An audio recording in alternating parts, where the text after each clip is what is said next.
longevidade, ela basicamente, né, ela começa com a duração da vida. Então, a terminologia básica é duração da vida. Quanto dura uma vida?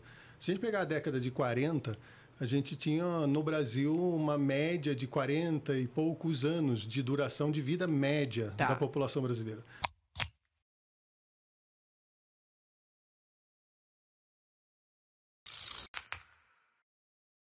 Olá, sejam todas muito bem-vindas a mais um episódio. E esse, meninas, o nosso Pode Isso, doutora, tá muito especial. Vocês sabem que o intuito do nosso podcast é trazer informação para vocês, sempre com uma medicina baseada em evidência e de uma maneira leve, sem roteiros.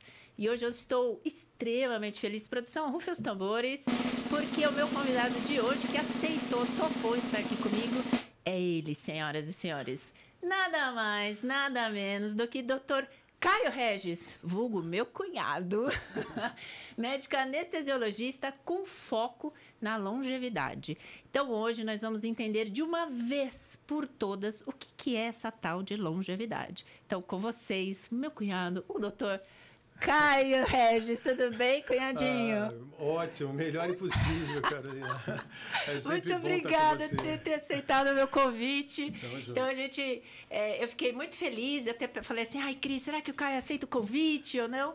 Então, eu queria te explicar um pouquinho qual que é o intuito do pod. E lembrando, meninas, a gente nunca tem um roteiro combinado, é para deixar o convidado se sentir livre para dar qualquer resposta.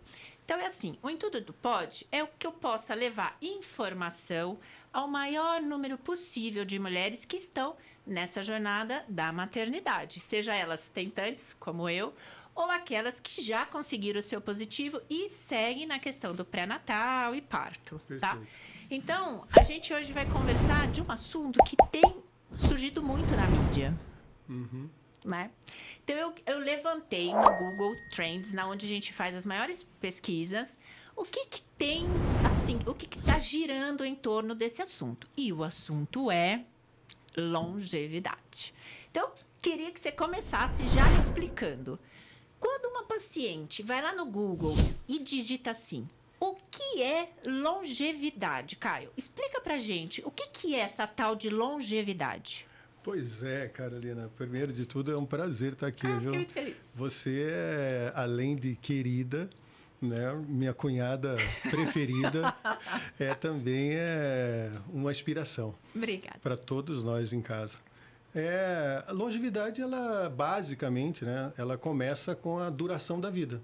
Então, a terminologia básica é duração da vida. Quanto dura uma vida? Se a gente pegar a década de 40... a gente tinha no Brasil uma média de 40 e poucos anos de duração de vida média da população brasileira. Hoje a gente já passou dos 76 anos de média de duração de vida. Então a gente aumentou essa durabilidade, né? A gente está ficando mais tempo aqui. Né? Agora, o problema é como estamos ficando. Estamos ficando com qualidade? E aí vem, porque longevidade...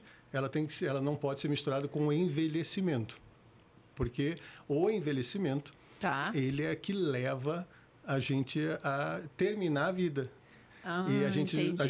E todos nós terminamos a vida em algum momento. Em algum momento. Né? Então, pelo que você está explicando para a gente, longevidade é você lutar contra esse envelhecimento, ou não? Como é que é? O que é? Explica para a gente. A longevidade, ela é um termo que você não tem como lutar. Ele vai acontecer. Nós temos pessoas longevas. Os longevos, eles são pessoas que vão viver um pouco mais que a maioria. Então, se hoje a média está 76, é porque existem pessoas que vivem menos e existem pessoas que vivem mais que 76. Então, se você pega algumas pessoas com 100 anos de idade, com 95, com 90 anos, viveram mais que os 76, que é a média. Então, esses são longevos. E aí, agora, como eles chegaram até lá, né? Aí, de que forma estão vivendo esse momento da vida, né, nessa trajetória, né, é que leva a gente a buscar uma outra terminologia. Tá. Que aí sim é uma busca frenética de todo ser humano. Que assim, eu quero ser longevo? Quero, mas eu quero ser um longevo saudável. Eu quero viver mais? Entendi. Quero, mas eu quero viver mais com saúde. Esse é o mais isso importante. A gente falou bastante aqui, né? Tanto que a gente já trouxe a Nutri, a gente trouxe a Patrícia para falar de acupuntura, a gente trouxe bastante especialistas para a gente entender um pouco o que é essa nossa jornada. E explica uma coisa, longevidade é igual qualidade de vida ou são termos semelhantes? O que afinal de contas, qualidade de vida? Por que eu estou te perguntando isso? Porque veio aqui o pessoal especialista em reprodução humana que eu trouxe e tal. Todo mundo focou da importância da qualidade de vida para engravidar. Daí eu trouxe a nutricionista, também focou na qualidade de vida, para a questão tanto da nutrição e tudo mais. Aí eu trouxe a Patrícia, que também falou na qualidade. Então, afinal de contas, o que é essa tal de qualidade de vida? Explica um pouquinho para a gente. Dentro do aspecto da longevidade, né, com qualidade de vida, seria a longevidade saudável. Então, seria ultrapassar os 40 anos de idade, os 50, os 60, os 70, os 80, os 90, os 100 e permanecermos nesse período, né, com os aspectos comuns, né, de vida, que seria a gente ter a mente ainda em o cognitivo bom, né, onde a gente pode conversar, dialogar, ter o entendimento de com quem nós estamos conversando, né, visualizar essa pessoa, ouvir essa pessoa, caminhar, né, sozinho, sem ter o andador, ou sem ter o acompanhante, ou sem ter a cadeira de rodas, né? Então, essa qualidade de vida, ela agrega um valor para a longevidade, para quem consegue ultrapassar essa barreira e viver um pouco mais do que a média. E aí a busca precisamos ter a longevidade com saúde. E por isso que vem uma terminologia de longevidade saudável. É a longevidade com saúde. Mas a busca é igual para todos. É igual para todos. Qualidade de vida, a gente pode resumir em 3 aspectos muito importantes, que aí seriam o que é manter qualidade de vida. A manutenção da qualidade de vida, ela vai primeiro pelo sono de qualidade e ele tem que ser reparador. Todos os dias dormimos, mas a gente precisa dormir com qualidade e ter uma reparação, ser reparador, acordar no outro dia e pronto para poder caminhar. O segundo é a gente ter alimentação de qualidade e na hora certa. Uma alimentação de qualidade é fundamental para essa busca da longevidade com saúde. E o terceiro, e tão importante quanto os outros 2, a atividade física diária. Não adianta a gente querer falar que vai para academia, porque na academia a gente vai 1 vez por semana, 2, 3, 5 vezes por semana, mas a semana são 7 dias. Então, a atividade física diária, ela é fundamental, porque é dentro da atividade física diária que a gente deixa de acompanhar a modernidade que trouxe para a gente, né, deixar a gente muito tempo parado e com menos movimento, né, o carro, né, que a gente deixou de andar, o elevador que a gente deixou de subir escada. Mas quando você fala de exercício físico diário, é o quê? Porque, para você que está acompanhando a gente nesse nosso episódio tão bacana sobre longevidade e a saúde feminina, a gente está conversando com meu cunhado, o Dr. Caio Regis, e ele está trazendo e explicando para a gente essa questão de longevidade e qualidade de vida. E aí, quando agora você está falando dos exercícios, o que é? Eu preciso obrigatoriamente ter um personal, eu preciso ir todo dia na academia, tem um exercício que é melhor do que o outro, ou é só o vai e faz exercício, seja sozinho, seja numa academia, seja num parque? O que é o recomendável hoje? A gente tem alguns exercícios que eles movimentam muitos músculos do nosso corpo. E a gente não precisa de realmente ir à academia para fazer esse exercício. Mas a academia não deixa de ser importante, porque na academia a gente precisa de um personal trainer, precisa de um educador físico que vai acompanhar os nossos movimentos, que vai orientar para a gente fazer um exercício de qualidade, de intenção muscular, de tensão, de fazer hipertrofia. Então, a academia, ela tem que ser para hipertrofia. Agora, a atividade física diária significa a gente tentar buscar aquilo que a gente deixou de fazer com os adventos da modernidade, como o elevador. E aí a gente não sobe mais as escadas, a escada rolante, a esteira rolante, o carro, a moto. E aí a gente deixou de andar quilômetros. O ser humano, antes de ter o carro, a gente dava. Mas não vamos ter carro mais? Não. Então a gente pode substituir. Qual seria um exercício que seria fantástico para a substituição do que a gente tem hoje de moderno? Agachamento. Esse agachamento, ele é fundamental. Ele bem feito, né? De você conseguir levar o teu corpo. Você eleva o teu corpo e desce o teu corpo. Ali você já está carregando o peso do teu corpo. Então, se um ser humano está lá com 100 quilos, ele vai carregar 100 quilos de peso. Ele precisa carregar mais peso? Na academia ele até vai. Mas dentro de casa ele não precisa nada disso. Ele só precisa fazer uma sequência eu recomendo sempre 3 séries, né? A chegada do 0 é o mínimo, 1 agachamento, até 50. Então, 50... 3 séries de 50. De 50. Agora, é fácil isso? Não é fácil. Não vai conseguir isso de imediato, né? E tem que ser escalonado, tem que ser devagarzinho. Né? Então, vai colocando uma série que consiga fazer sem muito esforço, sem falta de ar, sem estar... e aí, consegue fazer 5 agachamentos? Faça 3 séries de 5. Consegue fazer 10? Faz 3 séries de 10. E assim vai aumentando até... O objetivo é chegar um dia a 50. 3 séries de 50. Que legal. Porque aí você vai estar fazendo uma atividade física diária, e aí diária significa segunda a segunda, é feriado, é final de semana, aniversário da sogra, da mãe. Porque geralmente a galera faz isso, né? Não, é só um domingo, eu vou pular meu exercício, né? Produção, que fica pulando exercício. É verdade. Mas assim, então, pelo que você falou, dessa questão da longevidade e da qualidade de vida, a gente entendeu os 3 pilares.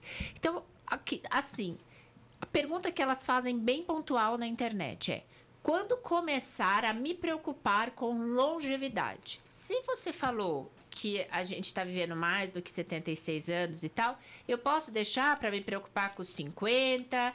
Como é que funciona? Quando que eu devo me preocupar com longevidade?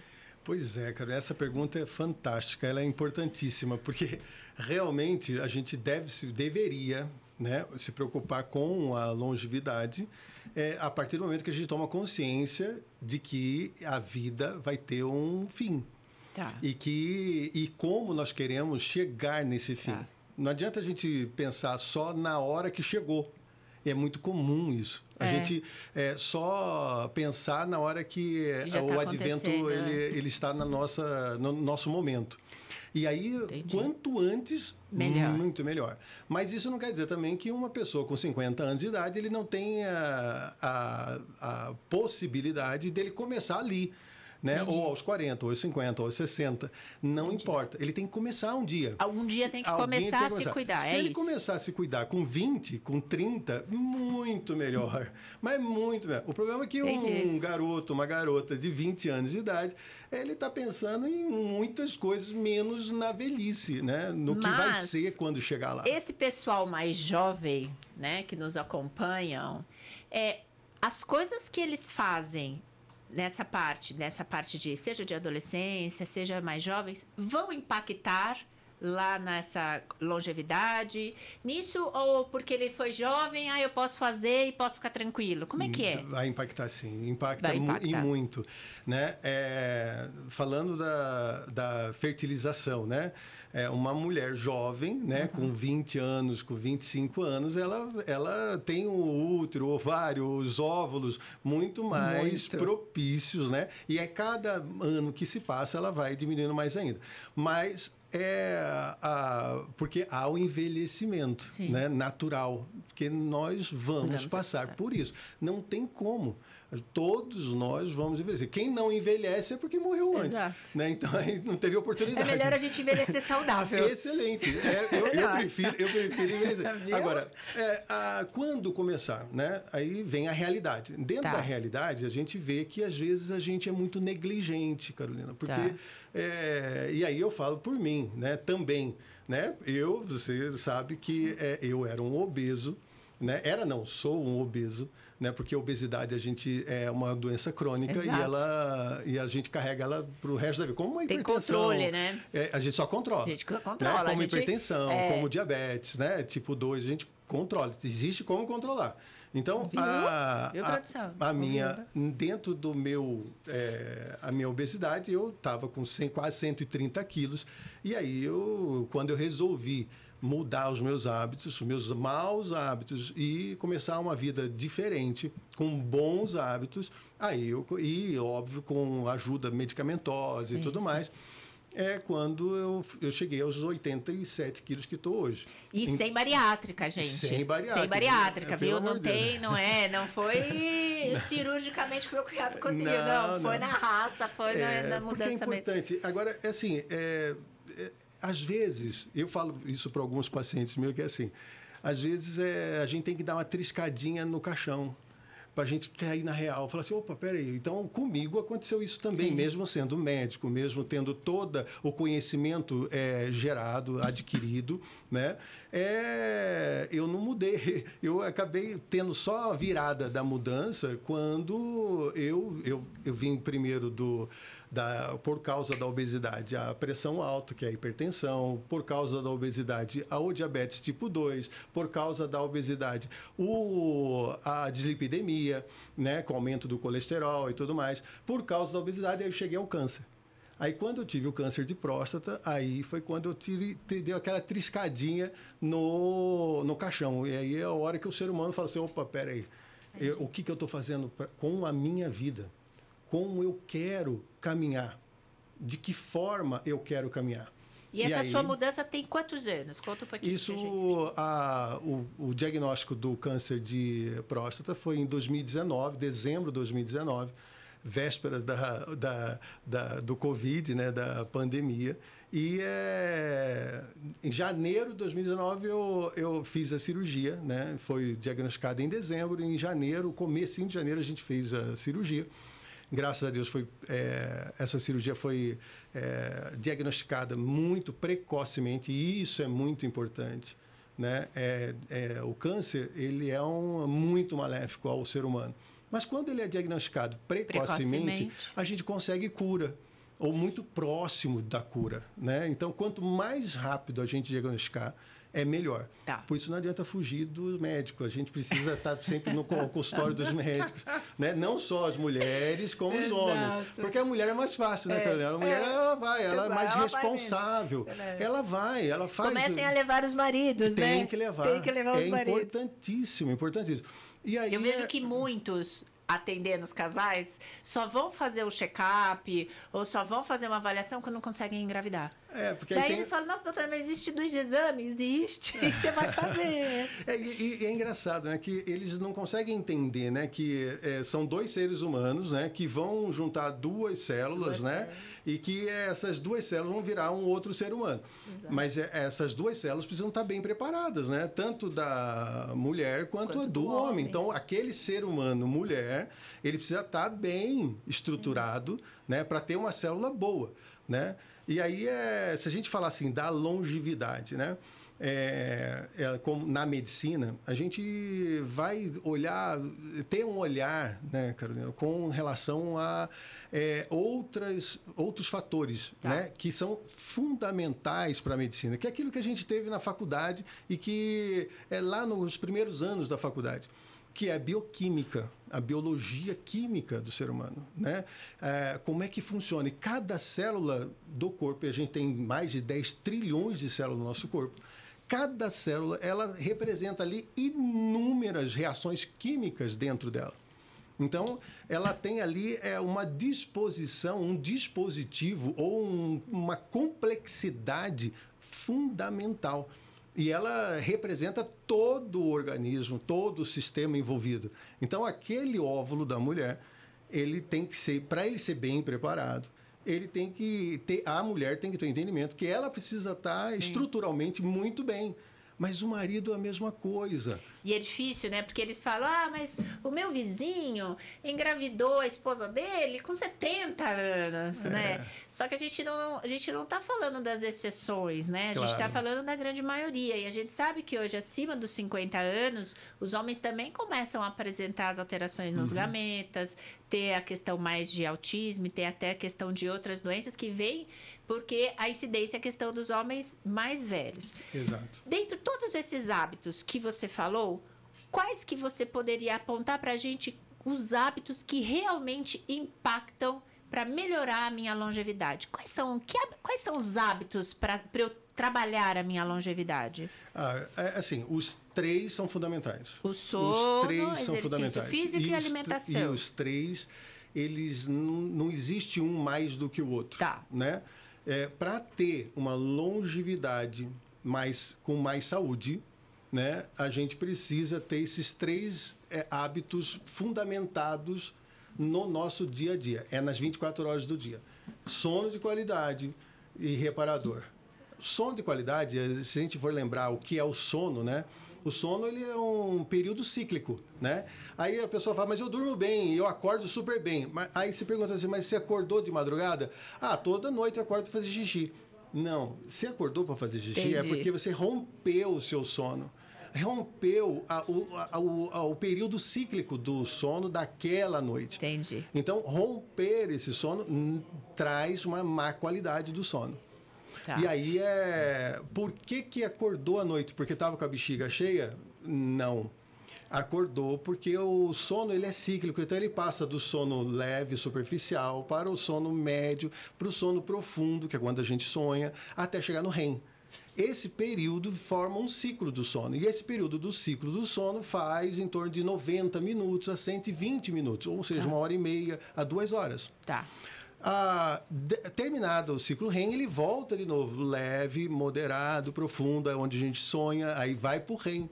Entendi. Na terceira fase, aí ele não vai para o leve e superficial, ele deve ir para o moderado, depois para o profundo, sonhar e depois ir para o REM. O que acontece é que às vezes se a gente come à noite, jantar à noite é terrível. Quando a gente come muito ou bebe um vinho, uma cerveja ou qualquer bebida alcoólica, né? E é muito comum, porque foi glamourizado o jantar, né? Na época dos meus avós, né? Eu lembro que o meu avô, ele dormia era 8 horas da noite, ele jantava era 6 horas da tarde, acordava 4 horas da manhã. E aí e comia o café da manhã dele, era o café da manhã do rei, porque era o café da manhã com a maior refeição do dia. Entendi. Então, dormir é importante. Sono de qualidade e que seja reparador. A alimentação de qualidade, né? Que é uma alimentação de qualidade? Então, a alimentação de qualidade, a gente tem que, basicamente, assim, bem simples, tudo que vem da terra tá legal. Tudo que vem da indústria, você tem que pesar muito bem.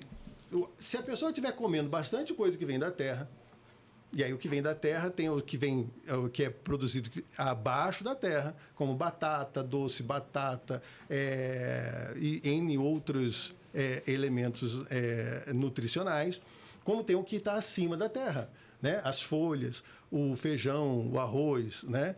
E que tem também os animais que a gente consome, né? Como o frango, o boi, o peixe, né? Então, tudo isso são elementos naturais que a gente precisa pôr no nosso prato todos os dias. Tanto na refeição da manhã, né, no café da manhã, quanto na refeição, que tem que ser a maior refeição do dia, quanto no almoço, como no jantar. Tá. Né? E aí os nossos avós ensinavam a gente que o café da manhã é do rei, então é farto. Entendi. Almoço é do príncipe, é menos. E o jantar é do mendigo, é bem pouquinho, porque o jantar, o mendigo às vezes passa fome. E aí não vai te atrapalhar na questão, no segundo quesito, que seria o sono. O sono, certo? Exato. Então a alimentação é fundamental. A atividade física, aí fala, mas que hora que eu faço atividade física? Eu só tenho tempo à noite. Óbvio, o ideal seria você fazer uma atividade física diária começando o dia. E, se puder, até fazer ao sol. É melhor ainda, porque aí você está recebendo as luzes solares e está produzindo vitamina D no corpo naturalmente. Então, fazer atividade física acompanhada do sol é fundamental. À noite não tem o sol. Então, mas se não tem tempo de um dia, faça à noite. O importante é não deixar de fazer. Tem que fazer todos os dias. E hábitos saudáveis do tipo... evitar o álcool, evitar o cigarro, evitar essas questões, né? De beber muito, as drogas recreativas, isso feito na vida adulta, na vida mais jovem, impacta mesmo, né, nossa qualidade de vida? Ou isso tudo é mais um assunto que ainda falta muito estudo? Como é que é? O cigarro, a bebida e as drogas recreativas impactam mesmo na nossa qualidade de vida, na nossa longevidade? Como é que é? É assim, todo exagero, ele tem... ou tudo que a gente faz na vida... a gente vai encontrar um resultado. Plantou, vai colher. Só você sabe o que você plantou, planta, né? Eu falo muito pro pessoal, eu falo, olha, quem planta espinho vai colher espinho. Exato. Eu já plantei os meus espinhos e colhi o espinho. E quando você colhe o espinho, você...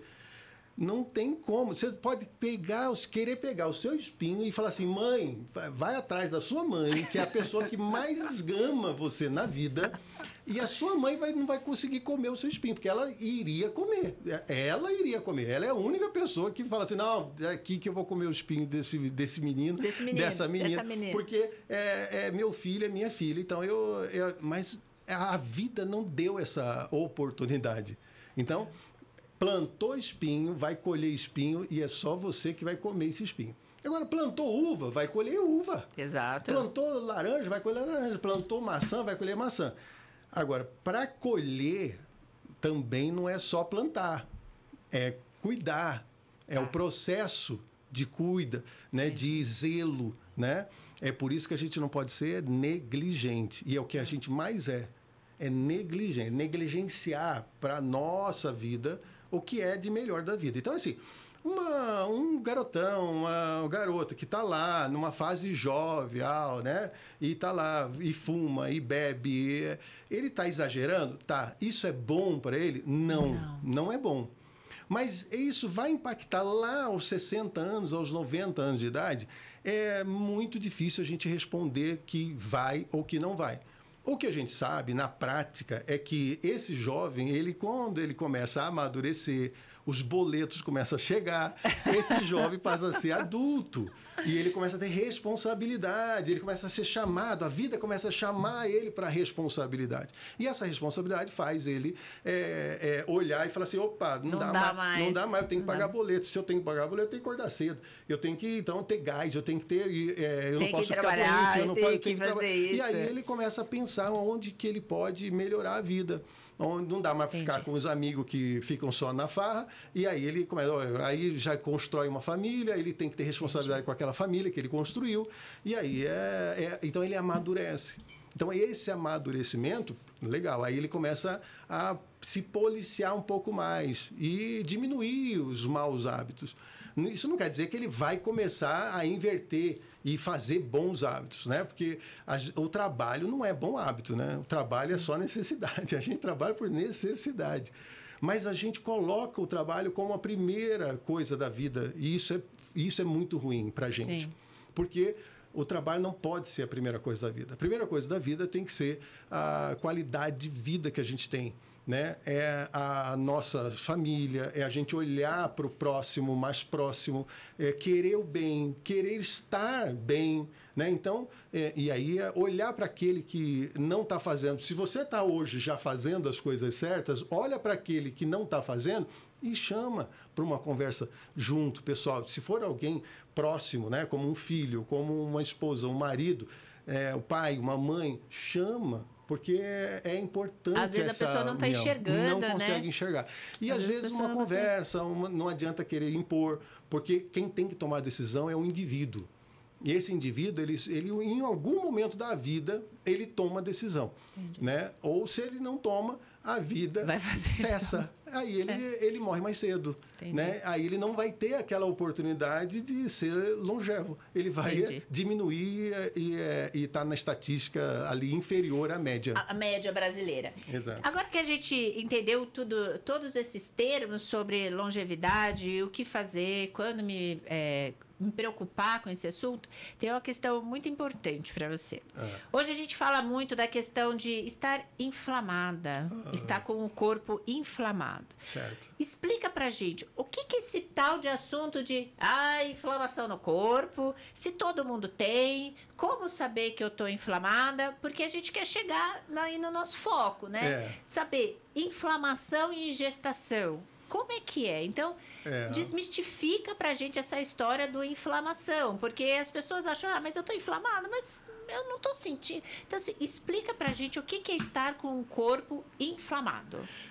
Assim, a inflamação é um tema também enorme, é uma abrangência muito grande, mas basicamente a gente tem que pensar, assim, a inflamação que a gente vê, que a gente enxerga, que a gente analisa mais fácil, é aquela inflamação aguda, né? Eu dei uma topada na quina e o meu cotovelo, meu ombro, meu braço, minha perna ficou roxo, ficou edemaciado, ficou vermelho, né? Ou eu no futebol caí, tropecei, tomei uma rasteira. Então, ali você vai ver uma inflamação loco-regional. Né, imediata, né, por ocasião de uma batida, de uma queda, de uma agressão. Agora, existe uma inflamação que a gente não vê, que é chamada, dentro da terminologia, que é a inflamação crônica subclínica. Ou inflamação metabólica. Que é essa que está em alta agora, que o pessoal está falando e que está com tanta dúvida, isso? Exato. Porque é justamente essa inflamação que leva a gente às patologias, né? Às doenças crônicas, principalmente. Como eu tive o diabetes, a hipertensão, a dislipidemia, o câncer, foram doenças crônicas que são estimuladas. Há uma vida de negligência que eu tinha, mas, ao mesmo tempo, com o resultado dessa negligência, que era a obesidade. Então, estar acima do peso... É importante lembrar, né? Às vezes tem magro que está obeso, né? Isso que eu ia te perguntar, só a obesidade que dá a inflamação? Porque não é só o obeso. A inflamação, ela pode estar recentemente, eu atendi uma paciente, o ano passado, que ela veio com um quadro, né, de dores musculares, já vinha sendo tratada com 2 anos com um grupo forte, um grupo grande de médicos aqui de São Paulo. O diagnóstico dela tinha sido por fibromialgia. Então, a fibromialgia ela é uma doença que é diagnosticada pelo quantos pontos de dores aquela pessoa tem. E a queixa era justamente essa. Ela dizia, eu preciso voltar à atividade física, porque eu amo ir para a academia. E uma jovem de 30 e poucos anos. Aí, eu quero ir para a academia, eu quero estar na academia. Aí, quando você analisa a composição corporal, e é isso que falta, todos os médicos precisam parar de olhar só a balança, que na balança, você só vê massa corpórea total. E você precisa fragmentar e ver o que tem dentro dessa massa corpórea total, que é principalmente a massa gorda e massa muscular. Óbvio que tem que ver também a água. Sim. Nós somos seres humanos e o ser humano tem mais de 75% de água, né? E em torno de 15% de carboidrato dentro das proteínas, né? Nós somos formados por água e proteína, basicamente. O resto vem outras soluções, mas água e proteína são fundamentais. Então, a gente precisa olhar cada dia mais o paciente. E essa paciente, ela era magra. Era uma paciente com índice de massa corpórea total de 23. Nossa, é magra. Magra. E aí só que com a massa gorda de 35%. E a massa muscular mais baixa. Então, o que a gente representa isso? Qual é o ideal dessa massa gorda? Quanto mais próximo dos 20%, a gente chegar a essa massa gorda, tá de bom tamanho. Não adianta, eu quero ter 0 de massa gorda. Eu quero zerar. Não existe. Se você zerar, você não tem hormônio. Porque para ter testosterona, para ter estrogênio, tem que ter gordura. É através do colesterol que vai se formar a cascata, toda a cadeia hormonal. Entendi. Então, sem colesterol, sem gordura, não faz hormônio. Então, esse ser humano vai sofrer muito sem gordura. Então, e aí, quando a gente trabalhou, em 3 meses, ela conseguiu mudar alguns hábitos, né? Melhorar a capacidade de ingesta errada, né, de alimentos, e ela melhorou a qualidade de vida. Em 3 meses, ela chegou a 24% de massa gorda. Olha, que legal. E esses 24% gerou para ela o que ela queria, que era voltar à atividade física sem sentir aquelas dores que ela sentia antes. Quando você fala assim, porque a gente fez o tratamento com ela estava inflamada, toda vez que um médico com foco em longevidade falar em tratamento, são só as terapias injetáveis? Como é que é? Ou existem terapias via orais, ou sempre é no soro? Como é que é essa questão de tratamento? É assim, eu como anestesiologista, a minha base é anestesiologia. Um médico anestesista, para vocês entenderem, ele não trabalha sem uma veia, né? Ele só trabalha com uma veia. Ele não vai chegar lá para você e falar, vamos fazer você dormir? Toma aqui um comprimidinho. Aí ele vai dormir. Aí daqui 2 dias a gente opera. Não, né? não vai. Não, a gente tem que ter uma veia. Então, óbvio, né? Quando eu sempre proponho para o paciente, né, que existem as vias de acesso. Tá. Você tem a via de acesso mais usual, é a via oral, óbvio. Né? Aí você tem a via endovenosa, você tem a via intramuscular, você tem a via subdérmica, você tem a via dérmica, você tem inúmeras outras vias de acesso para você colocar... Possibilidades para você mandar o remédio para o paciente. Melhorar. Tá. Agora, mas isso é o que a gente chama de suplementação. Tá. Óbvio que você faz primeiro uma modulação daquele indivíduo, porque não é uma receita de bolo que todo mundo faz igual para todo mundo. Tem que ser individualizado. Cada um, ele necessita de um tipo de suplementação. E aí, por isso é feita uma modulação. Tá. Mas nada disso vale, Carolina, nada disso vale para vocês aí, se você não tiver mudança de hábitos. Você pode tomar tudo na veia. Faz a suplementação de tudo na vez. Se você continua comendo açúcar, se você continua dormindo mal, se você continua não fazendo atividade física, se você continua jantando com a refeição maior do dia, você não vai conseguir ter o sucesso. O resultado não aparece, porque o indivíduo ele tem que estar 100% ligado ao objetivo dele. Porque é a mudança desse indivíduo, que vai fazer o resultado aparecer. Sem essas mudanças, não adianta injetáveis, não adianta nada. Então, os medicamentos, eles são coadjuvantes. Tá. Eles vão ajudar? Ajudam e muito. Sim, muito. com certeza. Mas esse indivíduo ele tem que estar 100% envolvido com a causa dele. Para poder porque a gente dentro do consultório, a gente fica lá às vezes 1 hora, 2 horas, às vezes eu levo 2 horas e meia uma consulta. E leva mesmo, gente. Mas a gente tá ali, é pouco, porque a gente não consegue acompanhar, mas tem paciente meu que chega e me manda vídeo. Fala, não, olha aqui, eu estou fazendo agora, porque assim, às vezes o paciente quer enganar, mas não engana, gente. Porque fala assim, não, doutor, eu estou fazendo atividade física assim, não sei por que não está vindo o resultado. Aí você olha, dentro da bioimpedância, você tem lá o quanto de nitrogênio que ele produziu.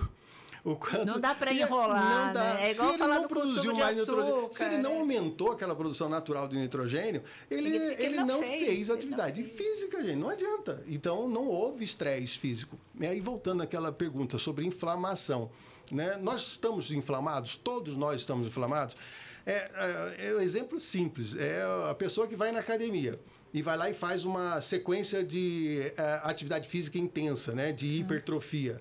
Né? Aí ele precisa descansar 48 horas. Uau. Se ele no outro dia ele volta para a academia e faz de novo trabalha os mesmos músculos, por isso que é importante a pessoa, quando vai para a academia, não ir sem um personal trainer, sem uma orientação de um educador físico que vai estar orientando. Olha, hoje vamos trabalhar aqui tórax, membro superior, aí amanhã você vai trabalhar membro inferior, você vai trabalhar outro, mas aí vai descansar aquele que a gente trabalhou no dia anterior. Por quê? Porque precisa descansar 48 horas. Não descansou, por quê? Porque o músculo, quando a gente faz atividade física, a gente produz uma interleucina, que é a interleucina 10. Tá. Essa interleucina, ela é uma interleucina boa. A interleucina, ela é anti-inflamatória.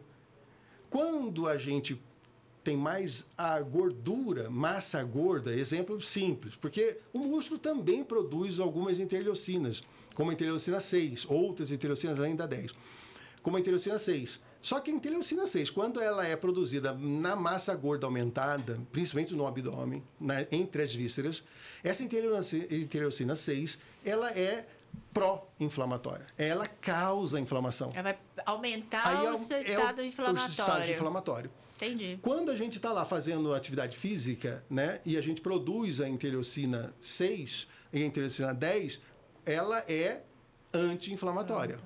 Ela é anti-inflamatória. Mas, se a gente não respeita os 48 horas, o descanso desse músculo...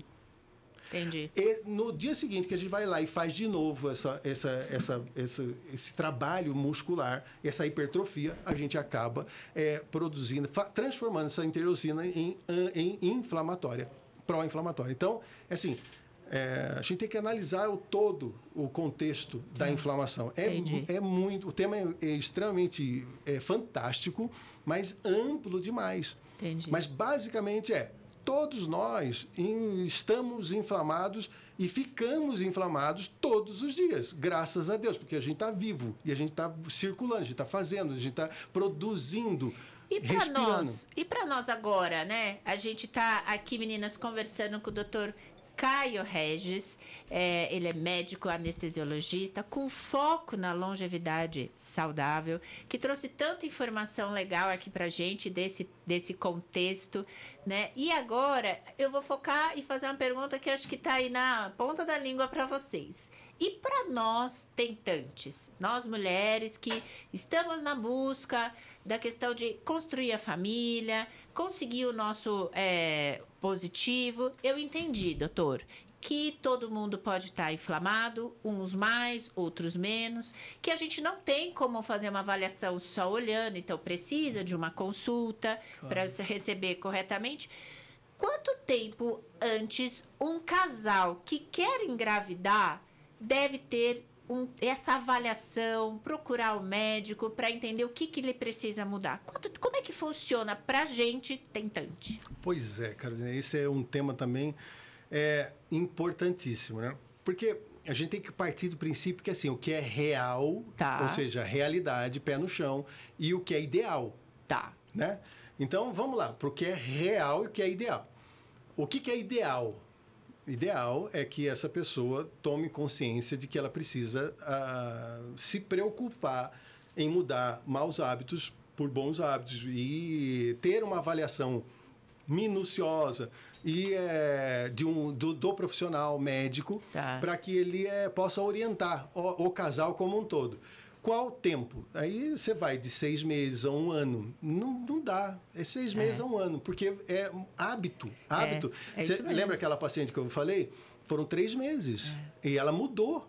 E ela mudou de 35 de massa gorda, foi para 24. E ela voltou a viver.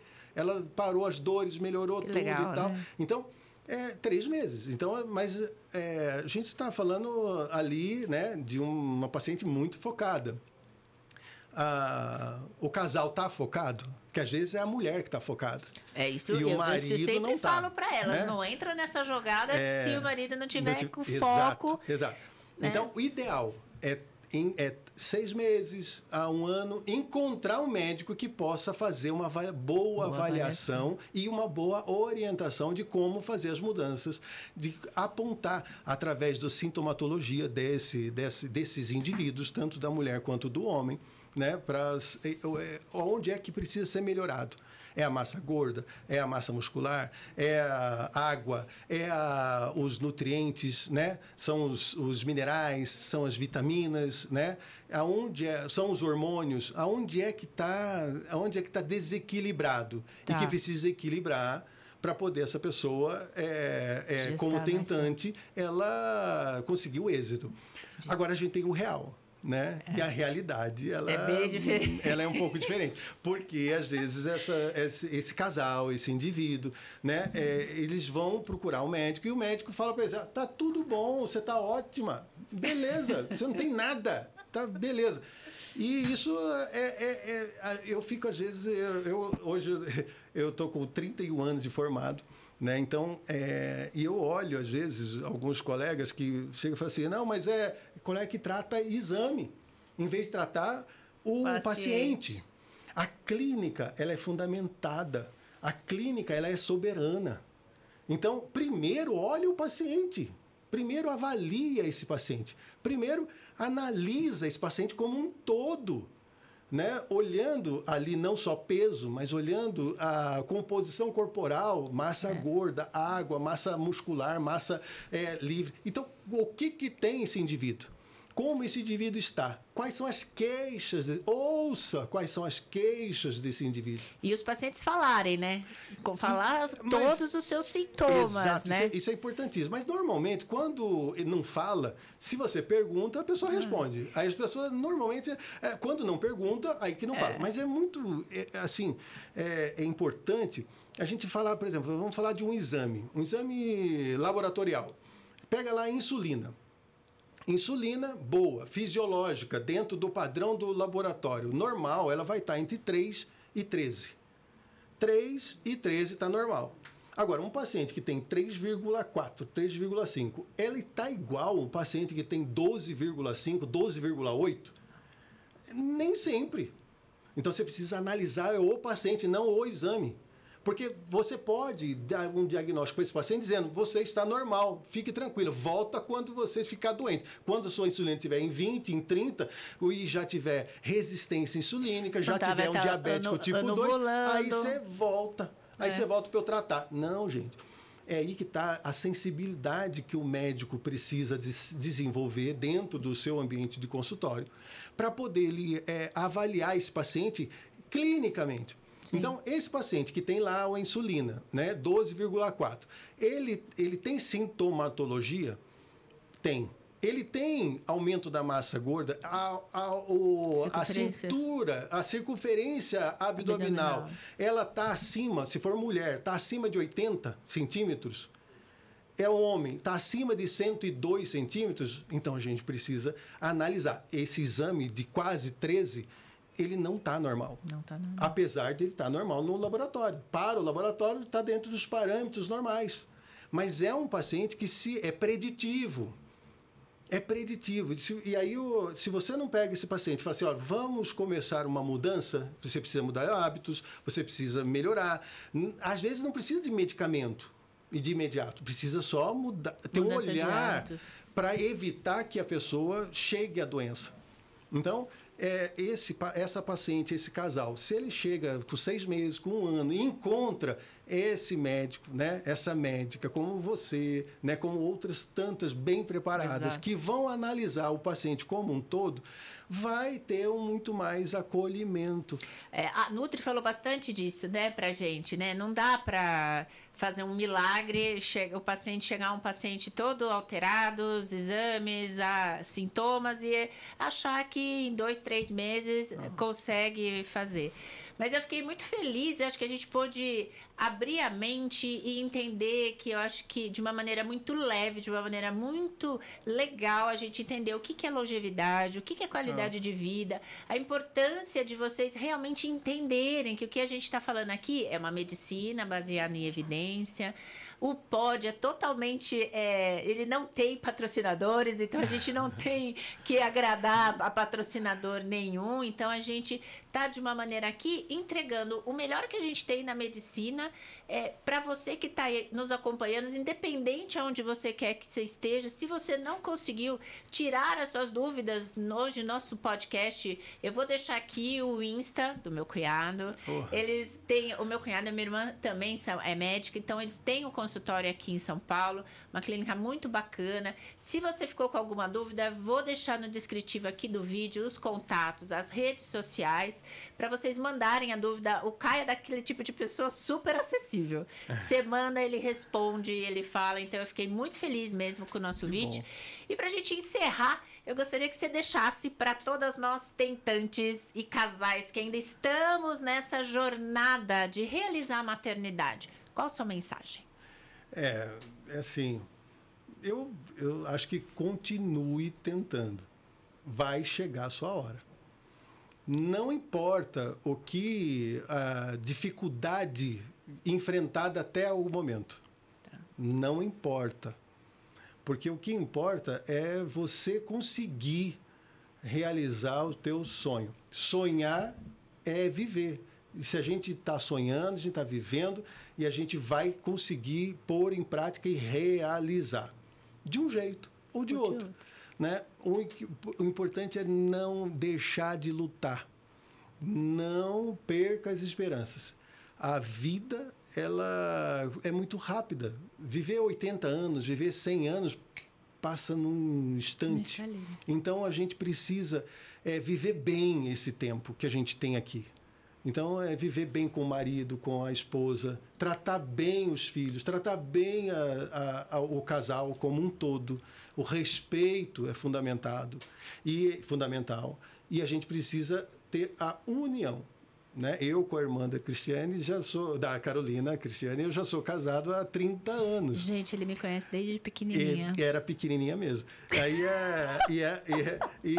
há 34 anos nós estamos namorando e casados. Então, e eu não me arrependo. Se eu tivesse uma oportunidade de viver de novo, se pudesse encontrar a irmã da Carolina, eu encontraria e casaria novamente.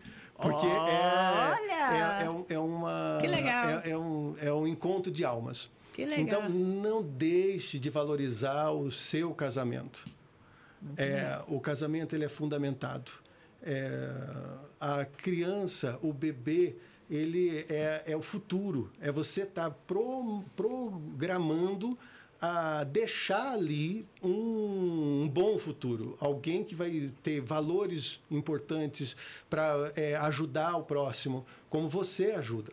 Mas entenda, o casal, ele é importante. A vida em casal é importante. E é esse casal que precisa estar com o olhar de união, de junção, para poder realizar.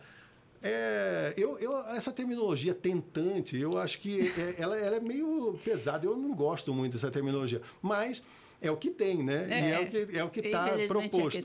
Mas assim, o recado não deixa de tentar, continue tentando.